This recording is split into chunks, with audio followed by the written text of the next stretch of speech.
Assalamualaikum and welcome to another episode of Equipment Review.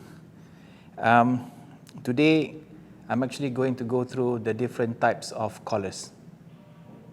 So we have three types of collars that we want to compare. The first one is a knockoff of the Lockjaw Pro collar. This is the original Lockjaw Pro 2 collar, and this one is the IWF training collar. It's actually the same as the IPF competition collar, so this weigh like 5 kilos. What do all of these have in common? They're all made in China. Yep, they're all China. As you know, there's a stigma about equipments being made in China. So I want to dispel some of your concerns. We'll show you how some of the collars that are being produced in China are actually very good. Let's first talk about the knockoff. These are probably, I don't know, 30 ringgit, 60 ringgit. The Lockjaw Pro 2 collar, we are selling it for 175 ringgit. And the IWF training collar or the IPF competition collar is about 500 ringgit. So let's go ahead and see what the differences are for each collar. First of all, let's compare the weight. Now, even between these two collars, there's a slight difference in weight. Obviously, the Lockjaw collar, the Lockjaw Pro 2 collar is heavier, and this is lighter.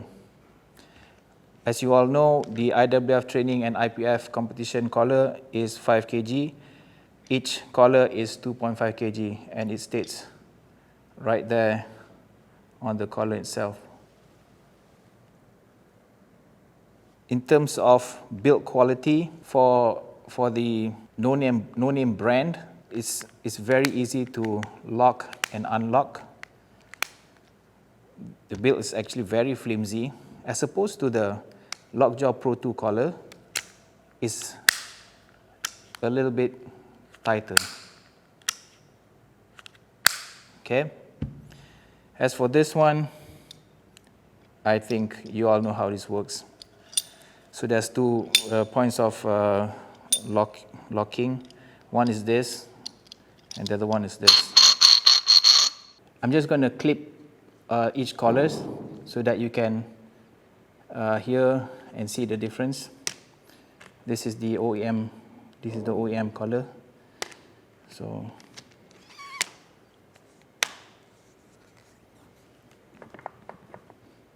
I'm going to push it a little bit. So just with a little force, I can move the collar away. Okay. Next, I'm going to use the Lockjaw Pro 2 collar.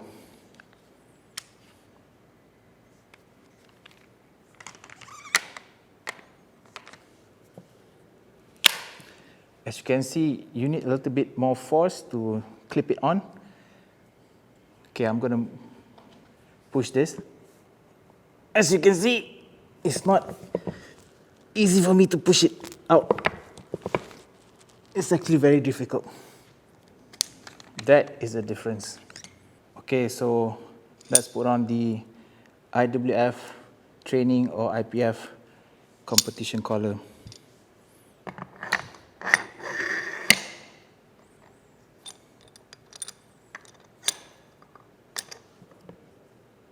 Okay. Obviously, we know what's going to happen.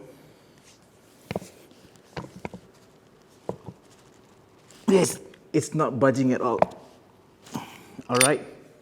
Okay, let's start with the OEM collar.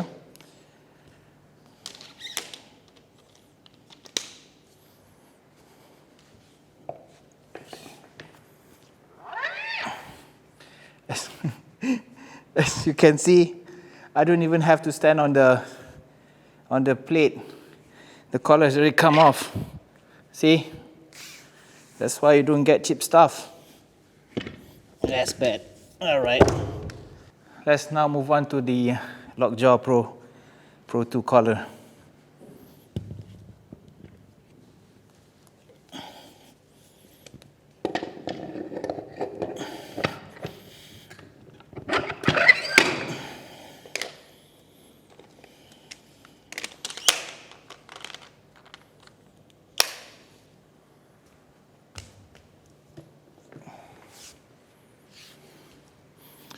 So far, so good.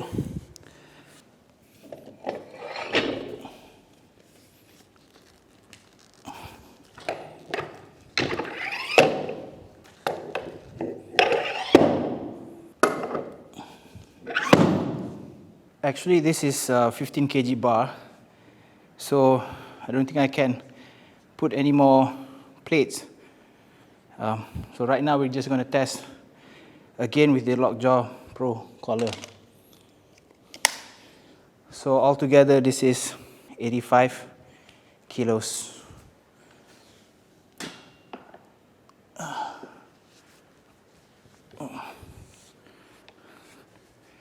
As you can see, it's still in place. I know I'm not supposed to do this, but oh, it is coming off ever so slowly. Can you see it? Right there. Yeah. God, this is so tiring. Okay, so let's put the IWF collar in.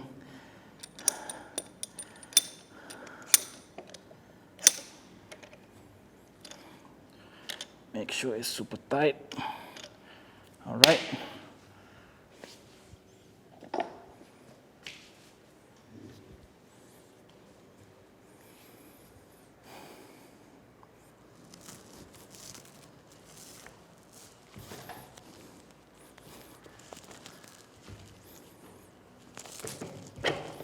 There you go. So I think that most likely happened because the sleeve is too short. If I had used the 20 kgs, you would have a better gauge of how strong the collar latches onto the sleeves. But as you can see, I'm already out of breath, and I'm not about to do this again. So I'm sure you know already by now that if you invest in good collars, it can potentially help you in your lift, especially in terms of psychologically being reassured that the collars will stay in place and the plates will not drop off. I've seen one of the strongmen that came here before. He was deadlifting about, I think, above 300 kgs using the deadlift bar.